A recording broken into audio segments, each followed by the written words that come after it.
Alors, en quoi le programme est conforme à tes attentes? Combien d'années faut-il faire pour valider son cursus? Une césure est possible. Alors là, c'est vrai que nous, on a le choix entre vraiment diverses propositions, si je puis dire. C'est vraiment un parcours à la carte. Donc moi, j'ai fait ma première année sur site, donc en première année. Ensuite, en deuxième année, je suis partie à l'étranger. Donc, comme on l'a expliqué, il faut faire une année obligatoire à l'étranger. Donc, je suis partie en Corée du Sud pour ma deuxième année. Ensuite, j'ai fait une année professionnalisante. Donc oui, c'est possible. La césure est possible. Donc soit avec une année professionnalisante, soit on peut faire également une année de césure pour un projet associatif ou un projet personnel.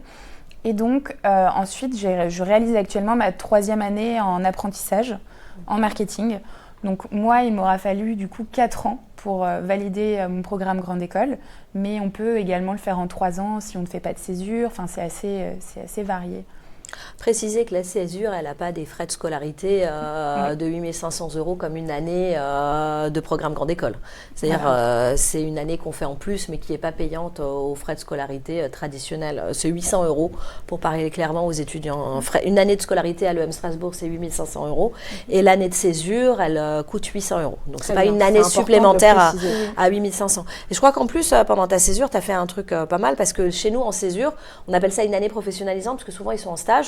Et je crois que tu étais au PSG. Oui. Parce que moi, je suis fan de foot. Qu'est-ce que tu as fait au PSG? Non, attention, Marie a une fan de foot. Le temps additionnel va vous plaire. Moi, c'est vrai que je recommande vraiment l'année professionnalisante. J'ai eu l'opportunité de réaliser 2 stages vraiment sympas qui m'ont aidé à perfectionner mon projet pro. Donc, j'ai réalisé mon premier stage de 6 mois chez M6, donc au sein de la chaîne W9 et Sister. Donc en communication digitale, ça m'a beaucoup plu, c'était vraiment divers et varié, j'avais des missions très, très sympas. Et mon deuxième stage, donc je l'ai réalisé en e-commerce au Paris Saint-Germain et c'est vrai que c'était une expérience quand même inoubliable. Qu'est-ce que tu as fait exactement? Donc moi j'étais en e-commerce, donc je m'occupais de la gestion du site internet de la billetterie. Mais après il y a tous les petits à côté, c'est vrai qui étaient vraiment donc plaisants. Tu peux nous avoir des billets?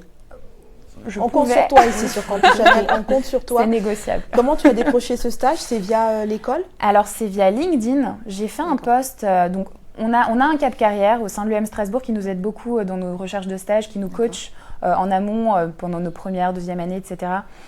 Qui nous explique comment aller à la recherche de stage, comment se démarquer sur LinkedIn, etc. Et donc moi j'ai rédigé un post assez sympathique avec un petit boomerang sur LinkedIn et c'est le PSG qui est venu me démarcher entre guillemets. Donc j'avais du mal à y croire parce que tu as été démarché par le PSG quand pour même. Un stage, voilà. Tu fais vraiment partie de la Champions League. J'ai eu de la chance, c'est vrai. Donc voilà, grâce à LinkedIn, comme quoi c'est aussi important de travailler ses réseaux professionnels et ça peut être un réel atout.